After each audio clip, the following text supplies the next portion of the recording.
This is the family embarrassment we all have to deal with. At my son's wedding, his new wife introduced me to her wealthy parents. Everyone laughed until her father stared at me and gasped. "Aren't you the secret multi-millionaire who bought my company? I'm glad you're here. If you're watching this video, please give it a like, subscribe to the channel, and tell me in the comments where you're hearing my story of revenge. I want to know how far it's gone." My name is Emily Turner, but most people just call me Emily. I've spent the last 15 years perfecting the art of being strategically invisible, which turned out to be great preparation for what was coming. My son Dylan had been dating Jessica for 8 months, and I had only seen her twice before today. 2 brief encounters where she asked me very direct questions about my modest lifestyle and whether I might need help with my expenses as I got older. The wedding was spectacular, I have to admit that. The Reynolds estate stretched for more than 50 acres in the rolling hills of Virginia, with a private chapel that could hold 300 people and gardens that must have cost millions of dollars. Jessica walked down the aisle in a dress that probably cost more than what most people earn in a year. And Dylan looked happier than I had seen him since his father passed away. I chose my own outfit very carefully. A simple navy blue dress from a nice department store paired with my grandmother's pearl necklace. Nothing flashy, nothing that would draw attention. I learned a long time ago that the key to privacy is to look exactly like what people expect to see. A widow living comfortably but modestly on an engineer's pension and her late husband's life insurance. The ceremony was beautiful, though I couldn't help but notice how Jessica's mother, Paula, was sizing me up like I was a piece of furniture that didn't quite match the decor. But the reception was where everything changed. The Reynolds family spared no expense. Ice sculptures, a 12-piece orchestra, and enough flowers to open a floral shop. I was at a table in the corner watching my 32-year-old son dance with his new wife when Jessica approached with her parents. "Mom, Dad," she said with that sickly sweet tone that sets your teeth on edge, "I want you to meet Dylan's mother." And then she said the words that changed everything. Robert Reynolds' eyes locked onto my face with a look of recognition that made my stomach turn. "Emily Turner," he murmured, and just like that I was no longer invisible. "Wait, aren't you the woman from the Reynolds hole?" "You have to help me understand what happened last night," Dylan said, running his hands through his hair like a frustrated kid. "Robert Reynolds pulled me aside after you left. He asked me some very specific questions about Dad's patents and your investment activities." I had quietly slipped out after Robert's revelation, claiming I was tired. The truth was, I needed time to think. 15 years of carefully protected privacy had crumbled in a single moment, and I didn't know how to handle the fallout. Dylan was different from his father. While Thomas was methodical and strategic, Dylan was direct and emotional. "What kind of questions?" I asked, though I could already guess. "He wanted to know about Dad's tech patents, about whether you were involved in major business deals, about our family's real financial situation." Dylan stopped pacing and stared at me with those serious brown eyes he'd inherited from Thomas. "Mom, he seemed to think you were some kind of major investor. It was weird." Suddenly, my coffee tasted bitter. This was the conversation I had been both expecting and dreading. Dylan had built his career as a senior marketing manager through his own talent and hard work. He had earned his place at a respected company, bought his house with years of savings, and lived modestly because he thought those were the values Thomas and I had taught him. How could I explain that while he worked 60-hour weeks for a raise, I could have bought his entire company without even noticing it in my budget? That while he saved for his down payment, I was managing a portfolio worth more than a small country? "Dylan, sit down," I said gently. "We need to talk." But before I could continue, my phone buzzed. It was a text from Jessica. "Emily, I think we should have lunch today. There are some things Dylan and I want to discuss with you." I showed the message to Dylan, watching his face shift from confusion to concern. "What do you think she wants to talk about?" he asked. I had a pretty good idea. Jessica Reynolds was not the type to leave things unresolved, especially when money was involved. She had probably spent all night grilling her father about his suspicions, and now she was ready to dig deeper. The question was, how much had Robert really figured out from that one brief meeting 3 years ago?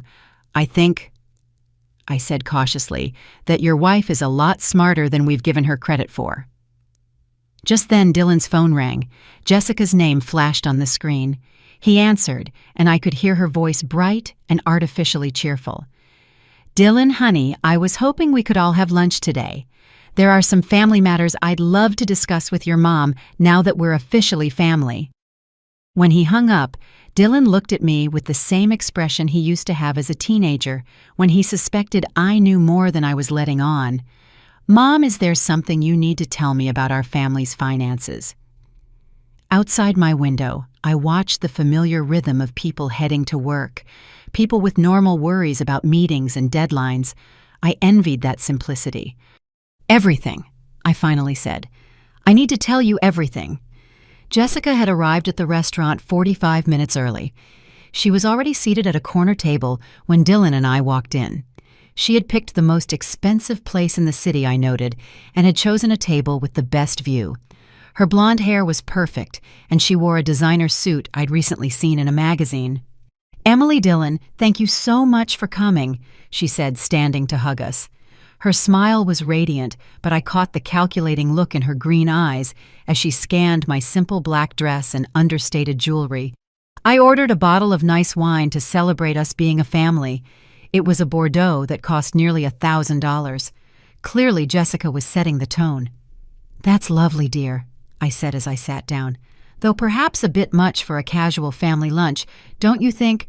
"Oh, I don't think there's anything casual about our family anymore," she replied, her smile never faltering.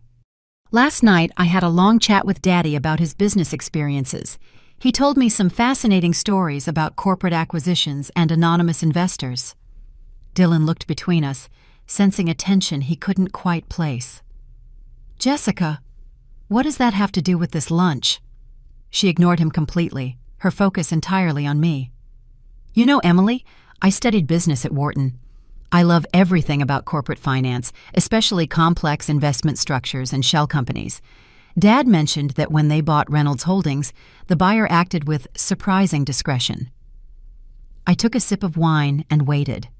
I wanted her to make the first move.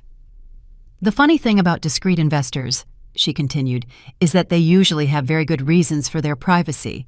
Generally, it's related to large fortunes they prefer to keep out of the public eye." "That sounds reasonable," I responded calmly. Jessica leaned forward slightly, adopting the tone of someone about to share a juicy piece of gossip. "Dad said the woman at the acquisition meeting was quiet, elegant, and seemed to leave everything to her lawyers, but he felt she had the presence of someone used to making important decisions." Dylan was now staring at me as if things were starting to click into place. "Mom." Before I could say anything, Jessica took out her phone and showed us a photo. It was a news article from 3 years ago about the purchase of Reynolds Holdings, with a small picture from the signing. There, half hidden between lawyers and executives, was a woman in a navy blue dress, her face barely visible. "The image quality isn't the best," Jessica commented casually. "But the woman's posture, her height, even the way she's holding her purse, it's incredibly similar to you, Emily." The silence stretched on as Dylan studied the photo, a spark of recognition dawning in his expression. I had to admire Jessica's homework, but at the same time, I felt the walls of privacy I had so carefully built begin to crumble. "What a curious coincidence," I finally said. "Right." Jessica's smile now had a sharp edge to it. "Of course coincidences happen all the time. Like my family's financial problems, starting just when someone paid nearly $700 million for my dad's company. Or like that mysterious investor completely disappearing after the acquisition, almost as if she preferred to stay anonymous." Dylan put his wine glass down with a trembling hand. "Mom, tell me you're not who she thinks you are." I looked at my son, the young man I had raised to value honesty and integrity above all else, and I knew that 15 years of well-intentioned lies were finally catching up to me. "Dylan, there are things about your father's patents and our investments that I never told you." Jessica's triumph was written all over her perfectly composed face. But as I watched her savor what she clearly believed was her victory, I wondered if she had any idea what she had just unleashed. 3 days later, I was in my financial advisor's downtown office watching James Sullivan review the documents I'd requested. The lunch with Dylan and Jessica had ended with my son storming out in anger after I confirmed his worst fears, and with his new wife making veiled comments about family financial planning. Now I needed to understand exactly what I was up against. "Emily, I have to say this is an unusual request," James said, adjusting his glasses as he looked over the financial profile of the Reynolds family. "What's with the sudden interest in your daughter-in-law's family history?" I had called James the morning after our disastrous lunch and asked for a full workup on the Reynolds' current financial situation. What I was discovering was far more complicated than I imagined. I didn't realize that when I bought Reynolds Holdings, I was essentially acquiring my future daughter-in-law's inheritance. James raised his eyebrows. "Your daughter-in-law, the one who just married Dylan?" When I nodded, he let out a low whistle. "That's complicated. Tell me something I don't know." He pulled up several files on his computer. "Okay, let's go over this." In 2021, Reynolds Holdings was struggling to make payments on the expansion loans they took out in 2019. Robert Reynolds had over-leveraged the company, buying up smaller competitors, and when the economy tightened, they couldn't handle the debt. I remembered that acquisition well. It was one of my most strategic investments, buying a solid company at a discount because of a temporary financial crisis. What was the family's expectation at that time? According to the records, Jessica Reynolds was positioned as her father's heir. She'd worked there during college summers, got her MBA with a focus on family businesses, and told everyone she was set to take over the company. It was all starting to fit together in a very uncomfortable way. So, when I acquired the company and brought in professional management, I basically eliminated her career path. More than that, you eliminated what she considered her birthright. James opened another document. "This is where it gets interesting. I've been tracking some discreet inquiries into your investment activities. Someone has been asking questions about shell companies' acquisition structures and anonymous investors." A knot formed in my stomach. What kind of questions? Professional-level questions. The kind of research that suggests someone with business training and legal connections is involved. He turned his monitor toward me. "Emily, I think your daughter-in-law hired a private investigator." The implications hit me immediately. 15 years of careful legal structures and deliberate privacy could be unraveled if someone was motivated enough. How vulnerable are we? That depends on how deep they want to dig. Your privacy structures are solid, but they're not impenetrable. A determined investigation with legal backing could eventually trace the ownership back to you. I thought about Jessica's attitude at lunch, how she presented her findings like a chess player revealing her checkmate. What would you recommend? Honestly, get ahead of it.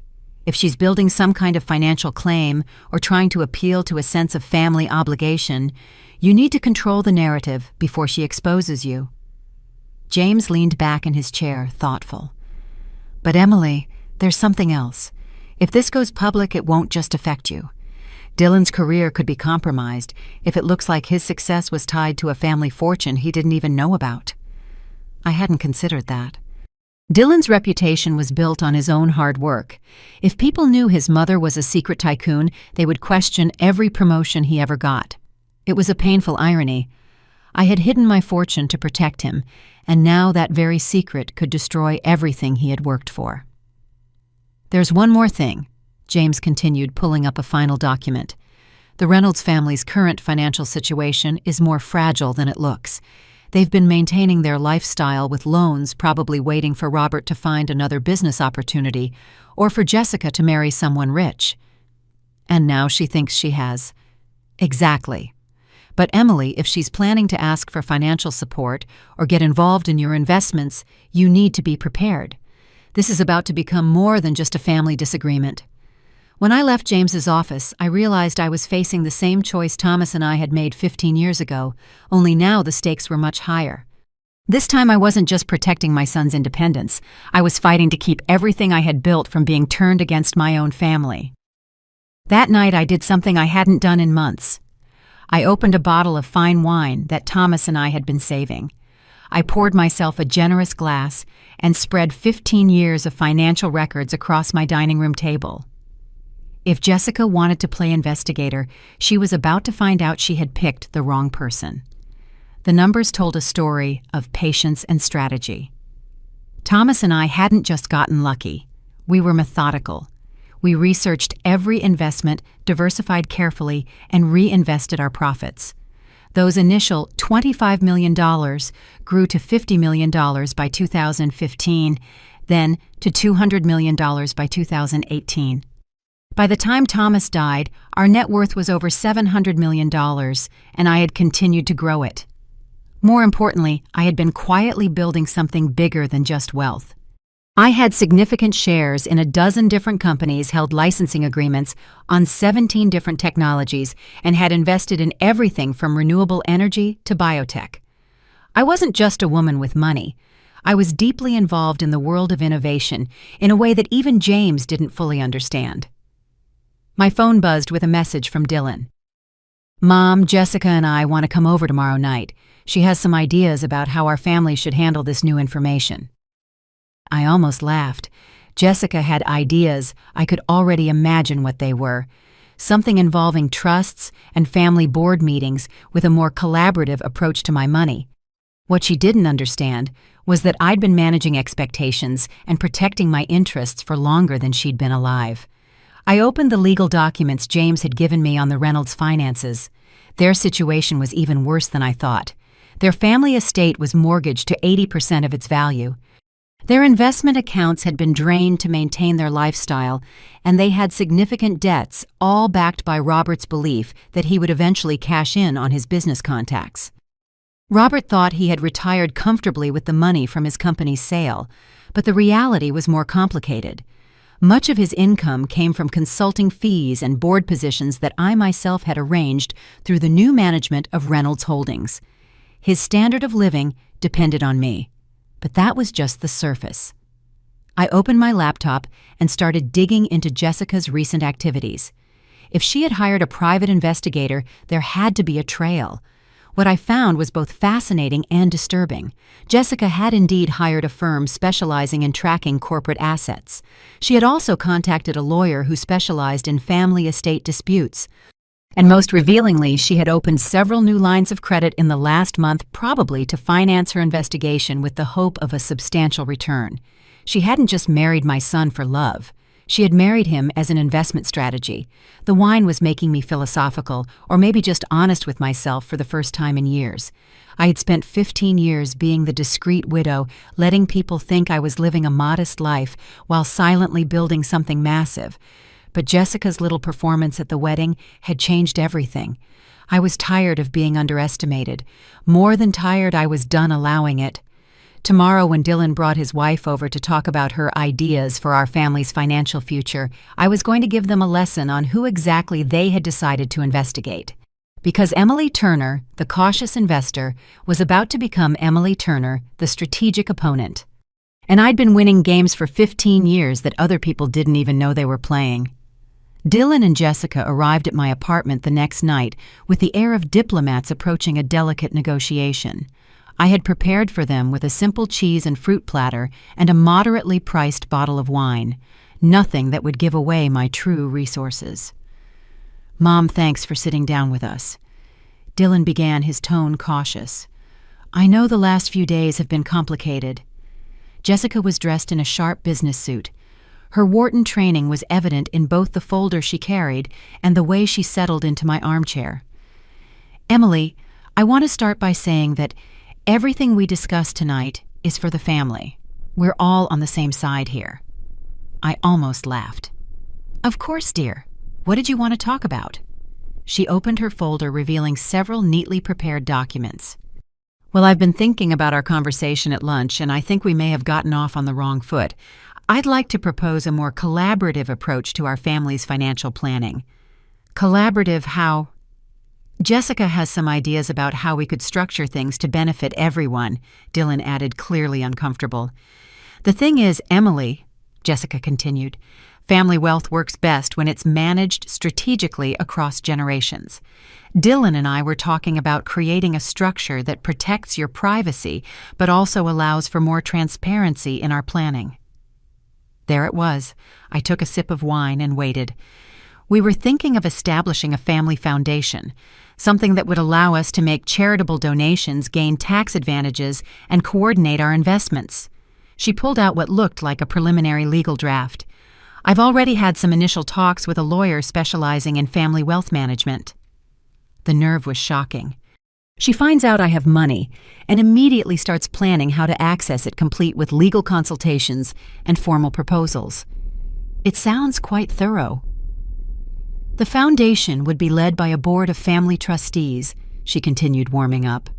You, me, Dylan, and any children we might have. It would give us all a voice in major financial decisions. Dylan looked at the documents, completely overwhelmed. Jessica, maybe we should slow down. Actually, Dylan, I think your wife has put a lot of thought into this, I said calmly. Tell me, Jessica, what did you have in mind for the initial funding of this foundation? Her eyes lit up.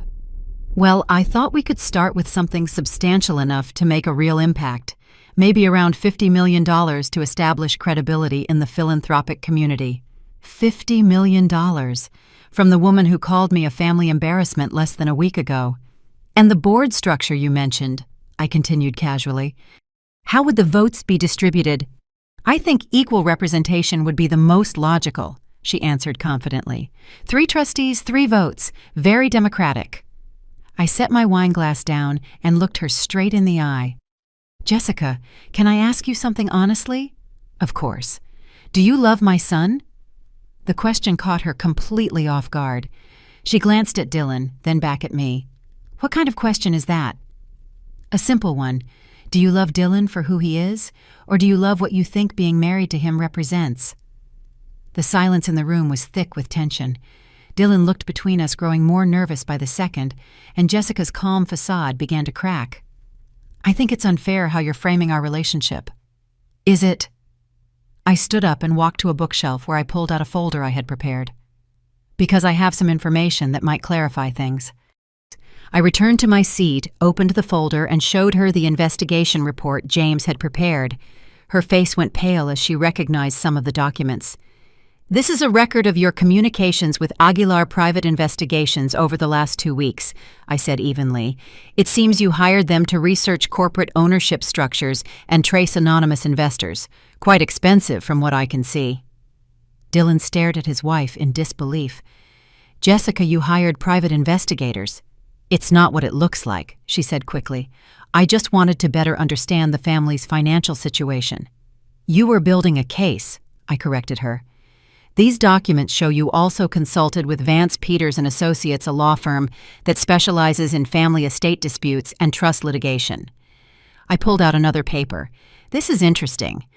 You opened 3 new lines of credit in the last month, borrowing against a supposed future improvement in your family financial status. That's a pretty bold assumption. Jessica was unraveling. Her carefully constructed composure was gone. Emily, you have to understand. I was just trying to protect our family's interests. Whose interests exactly? I asked. Because according to this financial analysis, James prepared your family's situation is far more fragile than you've let on. I placed several more documents on the coffee table. Your parents' estate is mortgaged for nearly 80% of its value.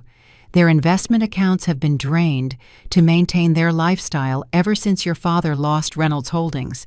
In fact, most of their current income comes from consulting contracts that I arranged through the company's new management. Dylan scanned the documents, his expression shifting from confusion to anger, and then to a deep, profound disillusionment. Mom, how do you know all this? Because Dylan, when someone starts investigating me, I investigate them back. And what I discovered is that your wife's family has been living on borrowed time and borrowed money for the last 3 years. Jessica finally found her voice, but it was trembling. That doesn't change the fact that we're a family now. We should be working together, not against each other. You're absolutely right, I said, standing and walking to the window. We should be working together. I turned to face them both. The question is, what kind of work did you have in mind? Because here's what I think happened. You found out I have money, and you immediately started planning how to access it. Not how to contribute, not how to help manage it, but how to restructure it so you would have control over it. That's not fair, Jessica protested. Isn't it? I pulled one last document from my folder. This is a recording of a phone call you had with your college roommate 3 weeks before you met Dylan. In it, you specifically mention that you're tired of dating men who can't offer you financial security and that you're looking for someone from a stable family with good long-term prospects. The silence that followed was absolute. Dylan was looking at his wife as if he was seeing her for the first time, and Jessica looked like she was calculating how fast she could run. "Dylan," I said gently, "I think you should ask yourself if the woman you married is really who you thought she was." But even as I said it, I knew this was only the beginning. Jessica Reynolds was not the type to give up easily, and I had just shown her exactly how much was at stake. "So what happens now?" Dylan asked in a low voice. I looked at my son, the man I raised to value honesty and hard work, and I made a decision that would change all of our lives. "Now," I said, "we find out what everyone is really made of." The next 2 weeks passed in a tense silence. Dylan temporarily moved back into his own apartment, telling me he needed time to process everything. Jessica had stormed out of my apartment that night, but not before making it clear she considered our conversation a declaration of war, and she proved to be far more dangerous than I had imagined. The first sign of trouble came when James Sullivan called me on a Friday morning. His voice was tense. "Emily, we have a problem. Someone has been making inquiries with the SEC about your investment structures. Professional inquiries suggesting they're building a case for some kind of regulatory violation." My stomach dropped. What kind of violations? Failure to properly declare beneficial ownership in publicly traded companies, possible use of insider information, questions about whether your shell companies properly reported their activities. He paused. "Emily, this isn't just curiosity anymore. Someone is trying to build a legal case against you." I knew exactly who that someone was. "How serious is this?" "It depends on what they find. Your structures are legal, but complex financial schemes can look suspicious to regulators. If they file a formal complaint, you could be facing months, even years of investigations, even if you're eventually cleared." The implications were overwhelming. Not just the legal costs, but the media exposure would destroy the privacy I had maintained for 15 years. "What do you recommend?" "Frankly, shut this down before it gets worse. Whatever family conflict is driving this needs to be resolved quickly because regulatory scrutiny has a way of expanding." I hung up the phone, my mind racing. Jessica had escalated from private investigation to all-out legal war, hoping to force me into a settlement.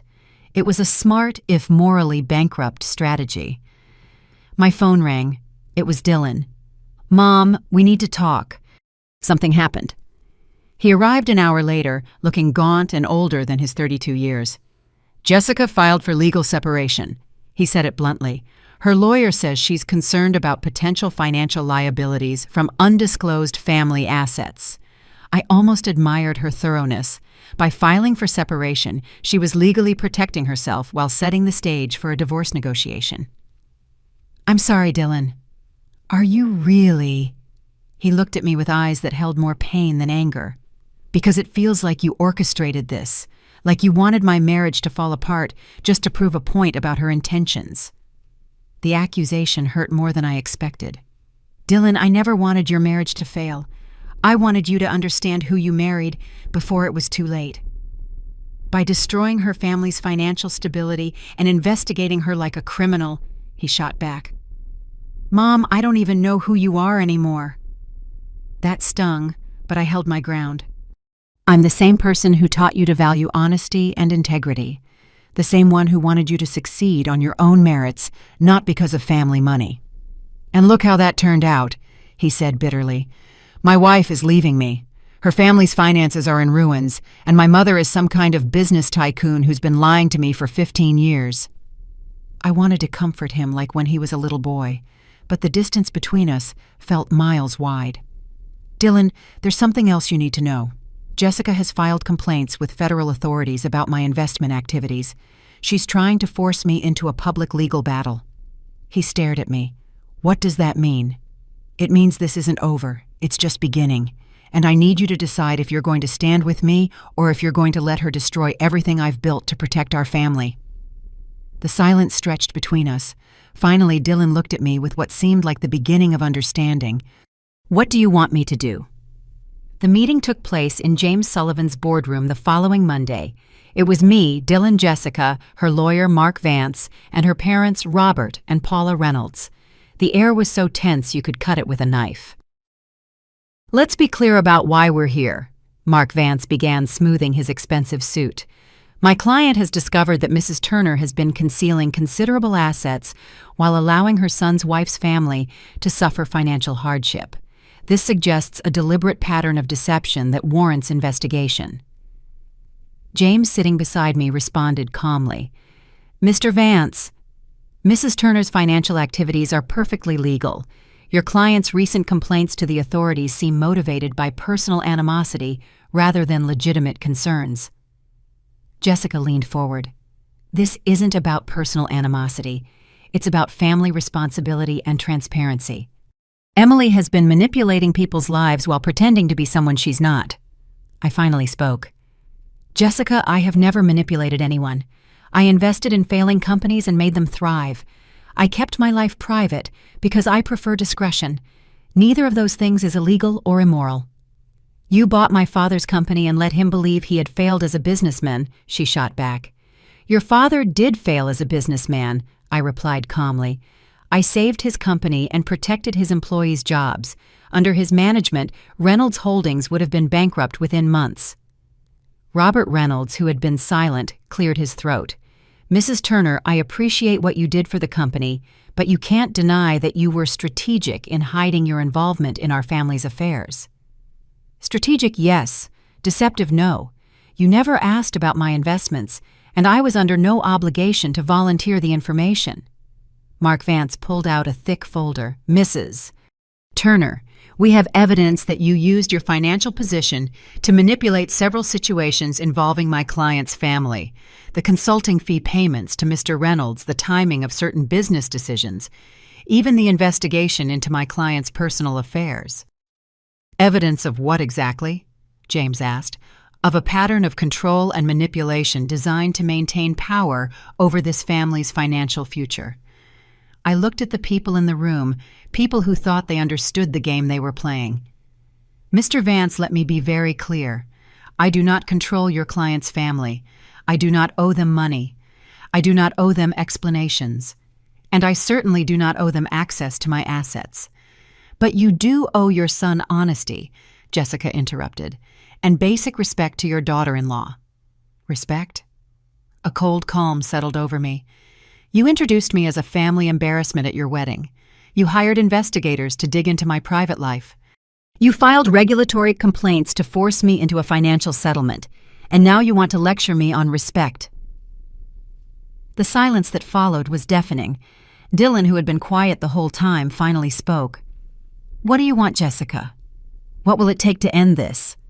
She exchanged a look with her lawyer, then looked directly at me. "I want a formal family financial agreement. Something that establishes clear expectations and responsibilities for all parties." "What kind of responsibilities?" James asked. Mark Vance produced another document. "We propose a family trust structure with shared governance. Mrs. Turner would contribute a substantial portion of her assets, approximately $15 million, to the trust, which would be managed by a family council for the benefit of all members." I almost laughed at the audacity. "You want me to put my money into a trust controlled by a committee that includes the people who have been investigating me and filing complaints against me?" "We want a fair arrangement that protects everyone's interests," Jessica said. I stood and walked to the boardroom window, looking down at the street where people were going about their normal lives, oblivious to the financial war being waged 20 floors above. "I have a counter-proposal," I said, turning to face the room. "Jessica, you have 72 hours to withdraw all regulatory complaints and cease all investigative activities. In return, I will give you a settlement that allows you and your parents to maintain your current lifestyle without any further interference from me." "What kind of settlement?" Mark Vance asked suspiciously. $5 million? A one-time payment. In exchange, you will sign an agreement promising to never contact me or my son ever again." The room went completely silent. Dylan stared at me in shock. "Mom, you can't be serious." But I was. I had just offered $5 million to permanently remove toxic people from our lives, and from the looks on their faces, everyone was beginning to understand just how serious I was about protecting what mattered. $5 million, Jessica repeated slowly, as if testing the words. To never contact Dylan again. That's right. Mark Vance was already doing the math. I could see it in his eyes. $5 million was more than his client could ever hope to win in a lawsuit, and it came without the risk of years of litigation. "Mrs. Turner, that's a generous offer, but it seems designed to break up a marriage rather than solve a family conflict." "Mr. Vance, that marriage was already broken. I'm just offering to pay for a clean break instead of a messy one." Dylan shot to his feet. "Mom, stop! Both of you just stop!" He looked around the room with an expression of pure disgust. "This is insane. We're sitting here negotiating the price of my marriage like it's a business deal." "And isn't that exactly what it's been?" I asked softly. He turned to Jessica, his voice full of a pain that broke my heart. "Jessica, I need you to answer something honestly. Did you marry me because you loved me, or because you thought I came from a family with money?" The silence stretched for almost a full minute.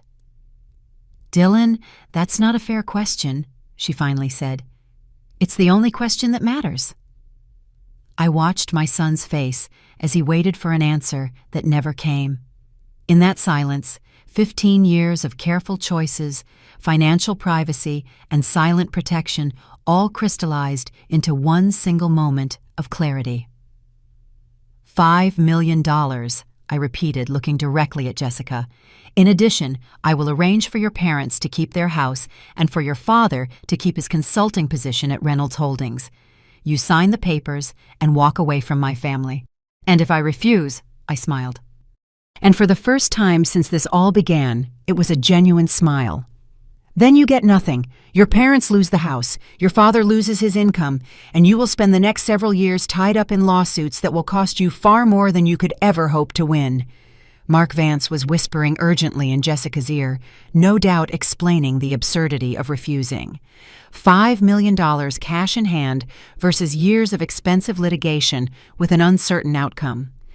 "I need time to think about it," Jessica said. "You have until noon tomorrow. After that, the offer expires and you will face the full consequences of the complaints you filed."